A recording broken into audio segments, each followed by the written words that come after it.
Hello दोस्तों, आज की क्लास में हम प्रॉफिट एंड लॉस के रिगार्डिंग एक और इम्पॉर्टेंट क्वेश्चंस को डिस्कस करेंगे। और आज के क्वेश्चन में आप लोगों को बोला गया है कि एक वस्तु है जिसका क्रय मूल्य यानी कि जिसे हम क्या कहेंगे यहाँ पे सीपी आप लोगों के पास जो है वो कितना दिया है 5800 दिया है। और हानि प्रतिशत यानी कि आपका जो लॉस परसेंट है वो आपके पास 33% दिया है। तो आपको वस्तु का विक्रय मूल्य यानी कि जो आपका एसपी है वो आपको रुपीज में निकालना है कि वो कितना होगा। ठीक है, तो यहाँ पे देखो सबसे पहले हम फॉर्मूला के बारे में बात करेंगे। जब आपके पास जो है वो क्रय मूल्य दिया होता है, हानि परसेंट दी होती है, तो आपको पता है कोई भी चीज़ जो है आपके पास जब क्रय मूल्य मेंशन्ड होता है तो आपको पता है कि वो किसी न किसी चीज़ के ऊपर यानी कि जहाँ पे हमारे पास सीपी का रोल रहता ही है। तो हमें विक्रय मूल्य निकालने को बोला गया है। तो विक्रय मूल्य का फॉर्मूला क्या हो जाएगा, विक्रय मूल्य यानी कि जो एसपी है इज इक्वल टू, तो आपके पास यहाँ पर आ जाएगा सीपी यानी कि कॉस्ट प्राइस और 100 माइनस आपको क्या हुआ है यहाँ पे लॉस हुआ है ना। तो जब लॉस हुआ है तो हम यहाँ पर क्या कर देंगे, लॉस परसेंट हो जाएगा और उसके आगे क्या हो जाएगा, लॉस परसेंट डिवाइडेड बाय 100।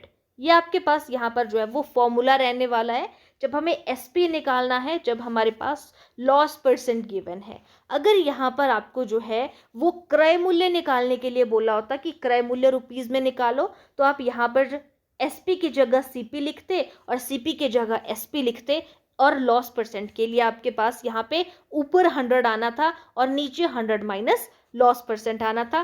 फिलहाल के लिए आप यहाँ पे ये मान के चलो कि जब आपके पास क्रय मूल्य यानी कि सीपी मेंशन्ड है, आपको हानि परसेंट दी है और आपको विक्रय मूल्य निकालना है, तो विक्रय मूल्य का फॉर्मूला हो जाएगा SP is equal to CP 100 minus loss percent upon 100। अब देखो यहाँ पर सीपी आपके पास जो है वो कितना दिया हुआ है, सीपी का आपको पता होना चाहिए। तो आपको यहाँ पे देख पा रहे हो आप 5800 हमारा सीपी गिवन है और 100 माइनस लॉस परसेंट। तो 100 में से अगर हम लॉस परसेंट है आपके पास कितना है, तो लॉस कितना हुआ है 33% मल्टी डिवाइडेड बाय 100। ठीक है, तो जब 100 से हम 33 को माइनस करेंगे तो इसको माइनस करके हमारे पास कितना आ जाएगा, यहाँ पे मैं आप लोगों को बता रही हूँ इस चीज़ को।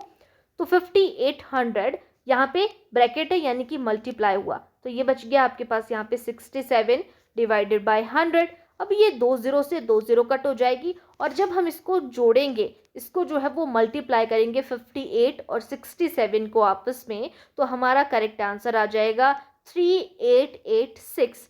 इतना रुपीस हमारे पास जो है वो करेक्ट आंसर होगा, यानी कि option number first correct answer हो जाएगा। ठीक है, इस तरीके से सारा खेल आपके पास यहाँ पर किस चीज़ का रहता है, फॉर्मूला का रहता है। ध्यान रखिएगा जब आपको जो है वो सेलिंग प्राइस दिया हुआ है कि सेलिंग प्राइस निकालो, तो यहाँ पे CP 100 minus loss percent divided by 100 आपका करेक्ट आंसर हो जाएगा। तो आज के क्वेश्चन में इतना ही, आगे हम इसी तरीके का एक और इम्पॉर्टेंट क्वेश्चन करेंगे। आज के लिए इतना, थैंक यू।